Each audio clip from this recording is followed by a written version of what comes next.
It might have been a costly mistake, but I am proud of what we did.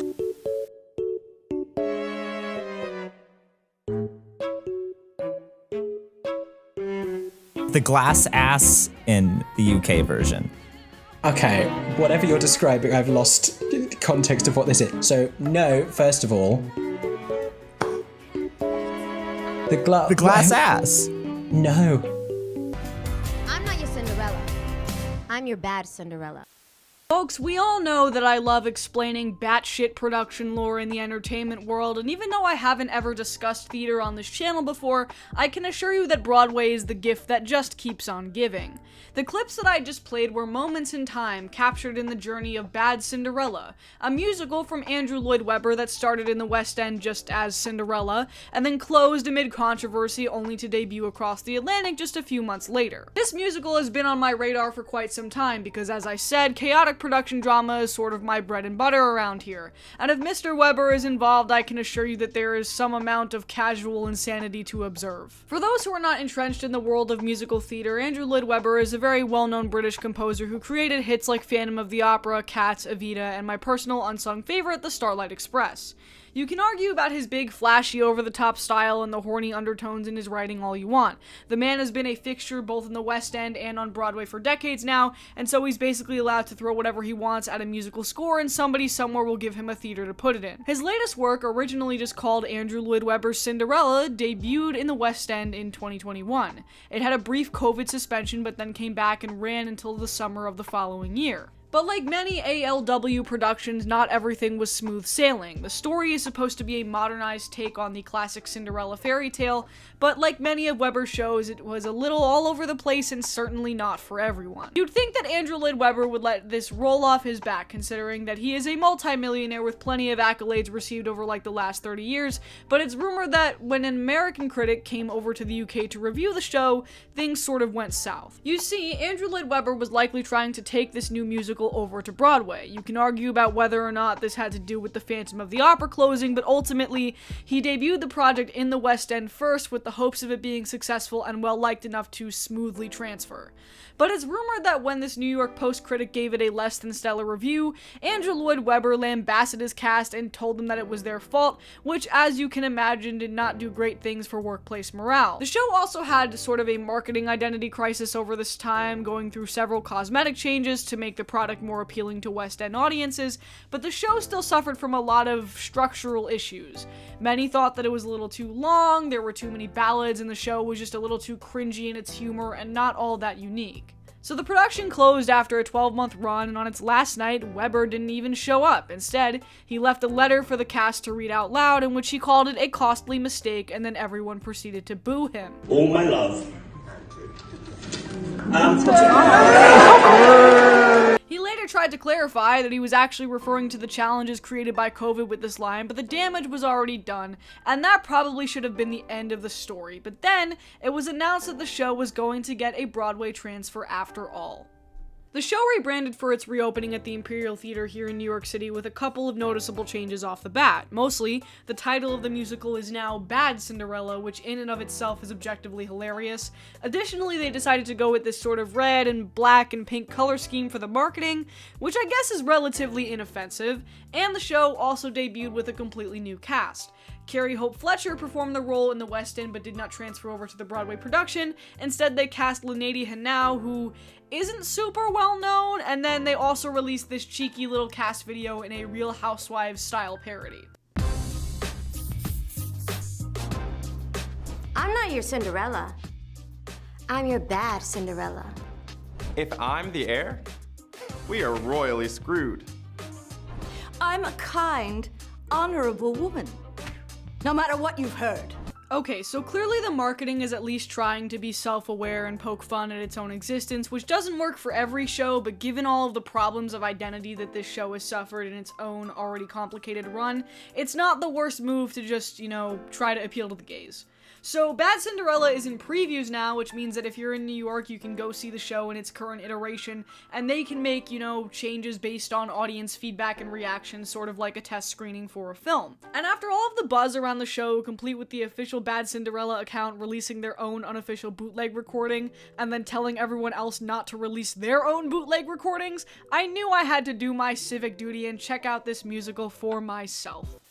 Hello, it's me, a girl, cutting in with some pre-review disclaimers. The first thing that I want to talk about is, I know it's a little not great theater etiquette, or it's not considered great theater etiquette, to talk about a show while it's still in previews. The thing that I want to say to that is that I know that they can make changes before March 23rd, which is their preview date. I just, quite frankly, did not want to wait that long.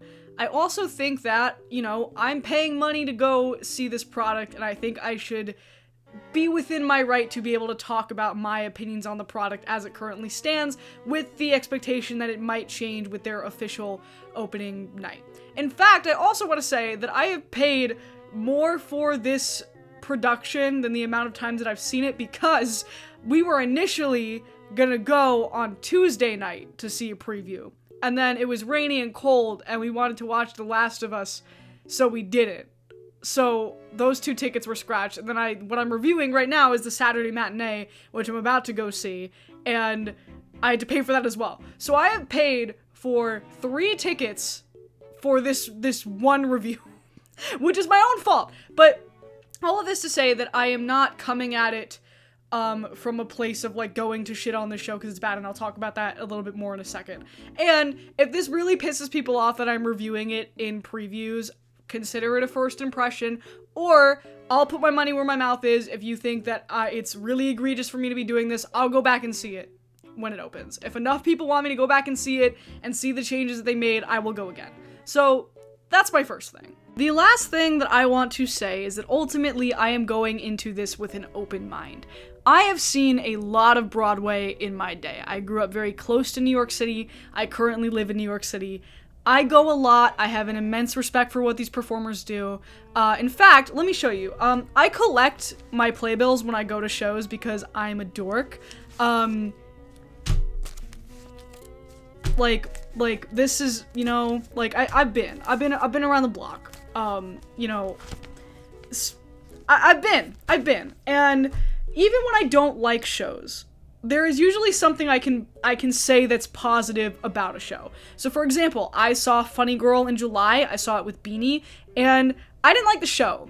There's a historic critique of Funny Girl that the book is bad, and it is. It's just one of those shows that's about show business, and not really my gig. It was kind of long, but I really enjoyed a lot of the performances. I actually thought Beanie was really funny. I saw it with Jane Lynch. I thought she was great. There were things that I came away with that I actually really enjoyed. Another good example, Anne Juliet. I saw Anne Juliet last month, and I saw it with some coworkers, and I'm usually not a big fan of jukebox musicals, and when I saw it, it was definitely a lot, and I wasn't sure if I liked it at first, but over time, I started listening to the cast recording, and I was like, you know what, this kind of fucks, you know what I mean? I am not super highbrow pretentious. I like to give things a chance. I can pretty much always pick out something positive, and that's what I'm gonna try to go do with this production. So I'm not going in to hate on it. I think ultimately I'll come away, I'm about to go see it, I think ultimately I'll come away with something that I can at least share that I enjoyed about the production, because theater is a lovely art that I have a lot of respect for, because I can never do it, but I understand that I have the privilege of going to be able to enjoy it, especially because I live here in New York City. So I'm gonna go head to the Imperial Theater, I'm gonna go buy a drink and maybe some M&Ms, and we'll see how this goes. I'll see you in a sec. 2 hours later. Okay, I am back. I have my playbill to prove it. And, so the main problem that I'm having is that, I don't know how to talk about this show without also talking a lot about Phantom of the Opera. but I'm gonna try. First, let's break down the story so we're all on the same page. Belleville is a town where beauty and superficiality are the most important thing. The town has a queen whose son Prince Charming has gone missing, and so they erect a statue in his honor. Cinderella, who is not like other girls, defaces the statue because reasons, which sends the main plot into motion. Cinderella is typical to the character in some ways. She has a mean stepmother and 2 stepsisters, and she's treated like shit pretty generally, but she doesn't have a love story with Prince Charming. She's actually friends with his younger brother, Prince Sebastian, who is now the heir to the throne in Charming's absence. In order to quell a hypothetical revolution caused by Cinderella defacing the statue, stay with me here, the queen decides that she will marry Sebastian off to distract from any potential civil unrest. Sebastian doesn't want to marry anyone besides Cinderella, but the queen throws a ball to get him to pick a wife, and Cinderella is somehow convinced by everyone around her that the only way to win his heart is to be like everybody else. So she goes to the fairy godmother, who is inferred to actually just be a plastic surgeon, who makes Cinderella give her a necklace in exchange for her services. They basically put Cinderella in drag. She goes to the ball, and Sebastian doesn't realize it's her, so he's very mean to her. There's a whole misunderstanding, and her stepsister Adele kisses him, and that means they're gonna get married now. They're about to get married, and Prince Charming bursts into the church exclaiming that he'll get married in Sebastian's place. He marries his boyfriend, and everyone has a big gay party. Then Sebastian and Cinderella find each other after another series of smaller misunderstandings before ultimately reconciling their differences, confessing their love, and kissing at the end. Okay? Okay. So let's talk about some story and pacing elements that need to be cleaned up, and then we'll talk about the aesthetics and the music and the cast and everything else. So the main issue here is the length. The show is long. It is way too long. It's 2.5 hours, and you feel every minute of that, especially by Act 2. Best way to remedy this, in my opinion, cut some of the ballads. We know Andrew Lloyd Webber loves his big, slow, passionate numbers, but you can get rid of at least 3 or 4 of them here, and the plot would not change at all. Second, they need to do something different with the fairy godmother character. She's basically in one scene at the end of Act 1 where she helps transform Cinderella in time for the ball.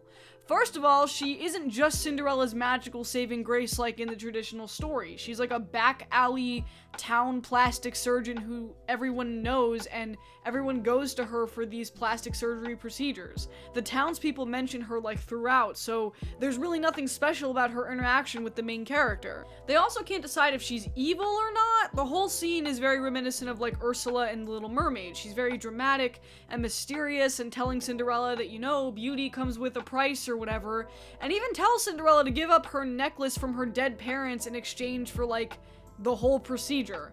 And then once they make Cinderella over, the godmother starts screaming about how she has to return by midnight, you know, like the fairy tale, but there are no consequences for this. The clock literally strikes midnight and nothing happens.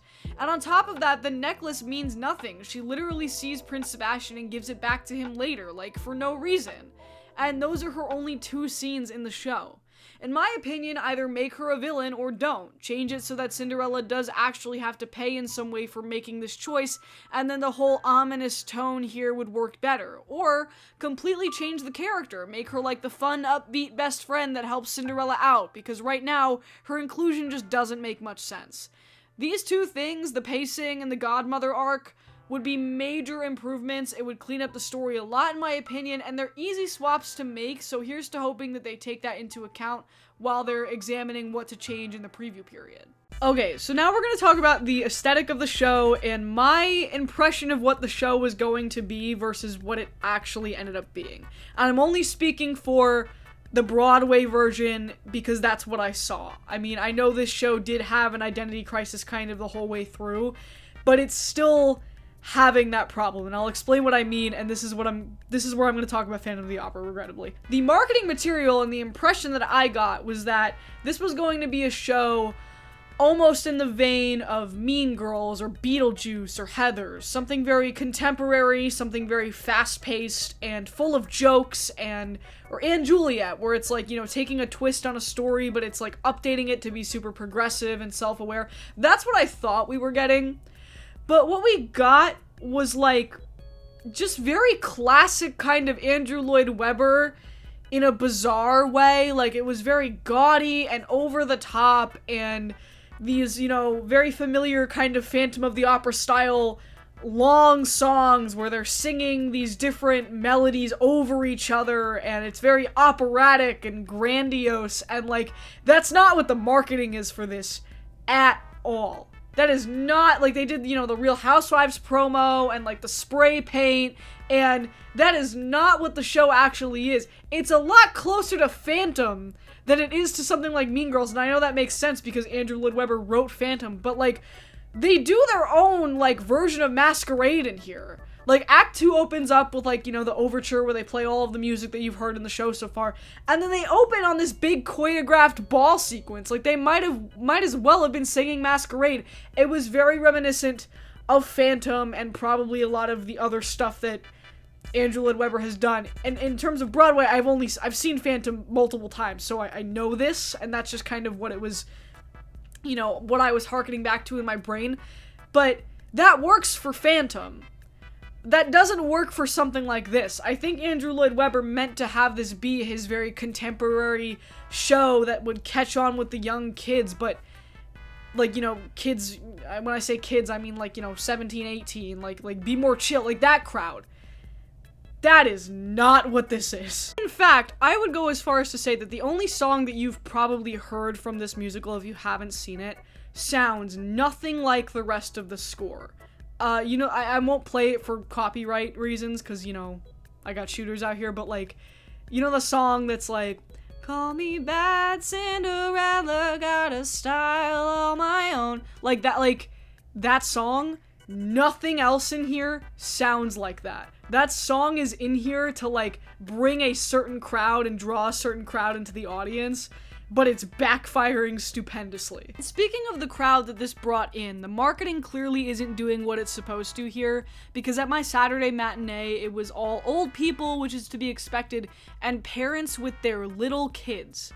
And this is not a kid's show. It is incredibly horny, and it's full of innuendos, and the whole time there was this little baby behind me, couldn't have been older than like 5 or 6, who was constantly asking her mother what was going on. Okay, so I want to interject here with some things that I like, because as I explained, there's usually something that I can find that's positive about a show, and in this case, I like quite a bit of the show. So let's talk about the cast. I think everyone really delivered in their roles, from the ensemble to the lead roles. Everyone did a good job. Everyone could handle the material. Nobody seemed like they were miscast or anything like that. In particular, I really enjoyed Grace McLean as the queen and Carolee Carmello as the stepmother. They totally steal the show every time they're on stage, which makes sense because they're some of the more seasoned actors in the cast, but I also think Lynette, who plays Cinderella, did a good job. I think, I forget the actor's name, but Prince Sebastian did a good job. Everyone really holds it down, and I think that's really important in a show like this. I do think some of the humor is good. I think the humor was the right tone. There were actually some jokes that landed for the audience and made me laugh quite a bit. And that was good. I think the set was really beautiful. I mean, the Imperial Theater is like a beautiful theater, but the set and the overall like aesthetic of the background, I thought that was really impressive. The turntable choreography I thought was pretty cool. And the costuming I thought was cute. There were a lot of really beautiful like gowns and you know, these kind of old-fashioned princess dresses that were really great. And yeah, it was a fun time. There were things about it that were fun, but there are also, you know, things about it that can be cleaned up. Some other points of note, I think the character of Cinderella could be a little more exaggerated. In the West End version, she's a lot more goth, and it's clear that she stands out among the ensemble as being very different. But in this version, her costume blends in with the rest of them. And I think the elephant in the room is that everyone calls her and Sebastian, you know, the ugliest outcast beings to ever set foot in Belleville. But they are both very conventionally attractive people. Like, people just sort of giggled during the transformation scene with the godmother because after all of that, you know, that sequence, she just comes out and has like a wig on. Like, she just has a different hair color, but her face looks the same because she's beautiful. Like, what are you gonna change? It's very silly. And the fact that they refer to her as Bad Cinderella quite a bit is just funny because, you know, in Cinderella, the OG story is that it's a nickname that she gets because she cleans the fireplace or whatever. Like, that's not her real name. But they call her Bad Cinderella multiple times which just seems kind of unnecessary. Like, it's funny. The other thing I wanted to mention is that the queen straight up has a sexual attraction to her son that's played for laughs. That's like a major part of her character, and Grace McLean, God bless her, handles it very well. But there's a whole song and dance sequence about it, and it is very, very strange.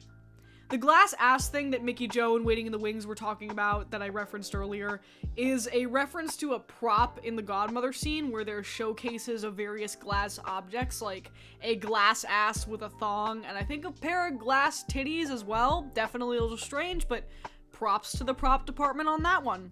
And I was sitting in the orchestra down on the far right of the stage, so sometimes characters would like loudly burst through the hall entrance right next to me and walk up to the stage, and it scared the shit out of me multiple times, which was kind of funny. So yeah, those are my thoughts on Bad Cinderella. I am never going to tell you don't see a show. I think these performers are very talented and they work very hard and they deserve your applause, they deserve your cash, and Broadway is a hard place to be. It's a hard place to make it, and ultimately, I want every show to succeed. I think people are being a little mean and overly harsh to this show just because they don't like Andrew Lloyd Webber, which is fair, because he's kind of a dick.